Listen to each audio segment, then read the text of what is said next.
ஹைடா நிமிஷம் இன்றைக்கி வந்து அம்மா கிட்ட வந்து ஒரு ஆள் கேட்குறாரு பக்தர் வந்து குரு யார் சீடன் யாருண்டு. அதுக்கு வந்து நம்ம அமைதியாக இருந்துட்டு அதுக்கு எங்கள் பக்தர்கள்லாம் பேச தொடங்கினதுக்கப்புறம் தான் நம்ம வந்து சொல்கிறாங்க, எக்ஸ்பிளைன் பண்ணுறாங்க. அதாவது குருன்றது வந்து உண்மையான குரு அப்படிங்கிறது யாருன்னா எல்லாருக்கிட்டையும் அதாவது அனைத்திடமுமே அன்பு செலுத்துவர், எல்லாத்தையுமே சமனாக காண்றது. மற்றது வந்து அவங்களுக்கு வந்து மனதின் மீது வந்து முழு ஆதிக்கம் இருக்கும். அதாவது எப்படின்னா இப்போ நம்ம மைண்ட் ஒன்று சொன்னால் நம்மளுக்கு ஒரு எண்ணம் வந்து நம்ம அது பின்னாடி போயிடும். நம்ம மைண்ட் நம்ம கண்ட்ரோலே இல்லை. ஸோ அதில் கண்ட்ரோலாக நம்ம இருக்கும். ஆனால் அம்மாவோட அப்படின்னா அம்மாவோட பக்தர்கள் நினைக்கிற எண்ணங்கள் கூட அம்மாவுக்கு வரும். ஸோ வந்து எல்லாரோட எண்ணங்கள் வந்து அம்மாவுக்கு ஓடும். அப்போது அப்படியான எண்ணங்கள் இப்போ நம்ம எண்ணமே நம்மளால் தாங்க முடியாது. ஆனால் அம்மாவுக்கு வந்து ஆயிரக்கணக்கான பக்தர்களுக்கு மேலே அம்மாவோட எண்ணங்கள் ஓடும். ஸோ அதையெல்லாம் அம்மாவில் தாங்க முடியும். அதோட அம்மா சொல்கிறபடி தான் மைண்ட் வந்து அங்கே இயங்கும். அப்போ வந்து அம்மாவுக்கு வந்து மைண்டை வந்து கட்டுப்படுத்துறது இருக்குது. ஸோ வந்து அம்மாவில் மனதின் மீது முழு ஆதிக்கம் இருக்குன்னு சொல்லி சொல்கிறாங்களா.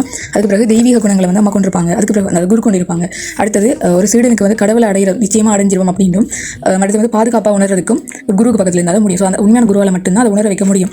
அடுத்தது வந்து மென்மையாகவும் இதய கவர்ச்சி கொண்டவங்களாகவும் சந்திரன் போன்ற குளிர்ச்சி கொண்டவங்களாகவும் இருப்பாங்களாம். அதோட சில நேரங்களில் வைரம் போல கண்டிப்பாக நடந்துப்பாங்க. இப்போ உங்களுக்கு அதுங்களை பிடிச்சிருந்தா அவங்க தப்பு பண்ணாலும் அவங்களுக்கு சொல்ல மாட்டீங்க, அவங்க உங்களை வெறுத்துருவாங்க இல்லையா. ஸோ அப்படி ஆனால் இப்போ அம்மா அப்படின்னா நம்ம தப்பு பண்ணால் கூட அம்மா வந்து நம்மளுக்கு வந்து சுட்டி காட்டுவாங்க. ஏன்னா நம்ம நல்லா இருக்கணும். உண்மையாக நண்பன்றது தப்பு பண்ணாலும் சுட்டி காட்டுறது இல்லையா. ஸோ வந்து அம்மா அப்படி தான் தப்பு பண்ணாலும் நான் சுட்டி காட்டும் சொல்லி அம்மா சுட்டி காட்டுவாங்க. ஸோ அதான் அம்மா சொல்கிறாங்க. அதுக்கு பிறகு வந்து உண்மையான சீடனண்டா யாருண்டா குருவினுடைய வாழ்க்கையும் அவர் சொல்கிற போதனைகளையும் வந்து பின்பற்றி அவருடைய அந்த உண்மையான இயல்புகளை புரிஞ்சுக்கிட்டு அதை பின்பற்றி அவர்கிட்ட குரு கிட்ட தன்னை முழுமையாக ஒப்படைக்கிறவன் தான் உண்மையான சீடன் சொல்லி அம்மா வந்து சொல்லிக் கொடுக்குறாங்க. அதுக்கு பிறகு அம்மாவினுடைய மௌனம் கூட பல போதனைகளை கற்பிக்கும் அப்படின்னு இருக்க ஒரு பாயிண்ட். அதாவது இப்போ வந்து அம்மா வந்து சைலண்டாக ஒரு கேள்வி கேட்கும் போது இருக்காங்க. அதுக்கு பின்னால் நிறைய ஒரு ரீசன்ஸ் இருக்கும். சரி அம்மா இது செஞ்சாலுமே கண்டிப்பாக ஒரு ரீசன் இருக்குது. அடுத்தது வந்து இப்படிப்பட்ட ஒரு குரு வாழ்க்கையில் வந்துட்டாங்கன்னா அவங்களுடைய அந்த வாழ்க்கையை எப்படி வாழ்ந்தாங்க அந்த வாழ்க்கை வரலாறையும் அவங்களுடைய போதனைகளையும் வந்து நம்மளுடைய உள்ளத்தில் பொத்தி வச்சு அதுபடி நடக்கிறது தான் உண்மையான சீடன் சொல்லி சொல்கிறாங்க. அதுக்கு பிறகு வந்து உண்மையான சீடன் வந்து என்ன செய்வாருன்னா அம்மாவுடைய இயல்புகள் அறிஞ்சு தன்னை அறியாமலே அவர்கிட்ட தன்னை ஒப்படைச்சிருவாங்க. அதாவது இப்போ ஒரு குழந்தை வந்து எப்படி அம்மா கிட்ட போகிறா, அது குழந்தைக்கு வந்து நான் சொல்லிக் கொடுத்த வேலையை தான் உங்கள் அம்மா.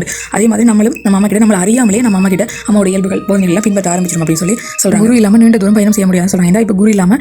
இப்போ குரு இருந்தால் மட்டும் தான் நம்மளால் வந்து இந்த வாசனைகள் மனதில் ஆழமாக பதிஞ்சிருக்க நுட்பமான வாசனைகளையும் சத்குருவால் மட்டும்தான் எடுக்க முடியாது. அதாவது வந்து மனதுக்கு மேலே இருக்கிற வாசனை வந்து சாப்பிடக்கூடாது அப்படின்னு நம்ம இருப்போம் இல்லையா. அந்த சில சாப்பாடுகள் அப்படியான மேல் வாசனைகள் மனதுக்கு மேலே இருக்கிற வாசனைகள் நம்மளால் எடுக்க முடியும். குரு இல்லாமலே நம்மளால் எடுக்க முடியும். ஆனால் மனதில் ஆழமாக பதிஞ்சிருக்க இந்த பூர்வ ஜென்ம வாசனைகள் நம்முடைய அகங்கார மதங்கள் நம்மளால் எடுக்க முடியாது. ஸோ அதுக்கு கண்டிப்பாக சத்குரு தேவை. அடுத்தது வந்து இப்போ வந்து ஒரு மகன் இருக்கார். அவர் வந்து 30 வருஷம் வந்து சாதனை செஞ்சிருக்காரு. ஆனால் அவரால் வந்து உண்மையான அனுபவங்களை பெற முடியலன்னு சொல்லும்போது அம்மா கிட்ட சொல்லும்போது மற்ற இன்னொன்று சொல்கிறார். அதாவது வந்து மனது வந்து சத்குரு கிட்ட போகிறதுக்கு மனது வந்து விடலையாம். அதை போய் நான் அவங்க கிட்ட போகணும் அப்படின்னு ஒரு கேள்வி எழுப்பியிருக்கு. ஸோ மனசு அதெல்லாம் அம்மா என்ன சொல்கிறாங்க, ஒரு சத்குரு உங்கள் வாழ்க்கையில் வந்தால் அவங்க சொல்கிற மாதிரி கீழ்ப்படியணும், அதோட தவறாமல் சாதனை செய்யணும்னு சொல்லி அம்மா சொல்கிறாங்க. அதோட அவர்கிட்ட முழுமையாக சரணாகதி அடைஞ்சால் மட்டும்தான் வாசனை முழுவதையுமே அவர் வந்து அடியோட எங்களுக்குள்ளேருந்து எடுப்பார்னு சொல்லி அம்மா சொல்கிறாங்க. இப்போ வந்து எவ்வளோ தனியாக சாதனை செஞ்சாலும் நம்மளால் மனசுக்குள்ள ஆழமாக இருக்க வாசனை எடுக்க முடியாது. குருவால் கண்டிப்பாக எடுக்க முடியும். சீடன் வந்து பிறவி கடலை கடக்கிறதுக்கும் அடுத்த அவனுடைய அகங்காரத்தை நீக்கிறதுலேயே அம்மா வந்து ரொம்ப கவனமாக இருப்பாங்கன்னு சொல்லி சொல்கிறாங்க அம்மா.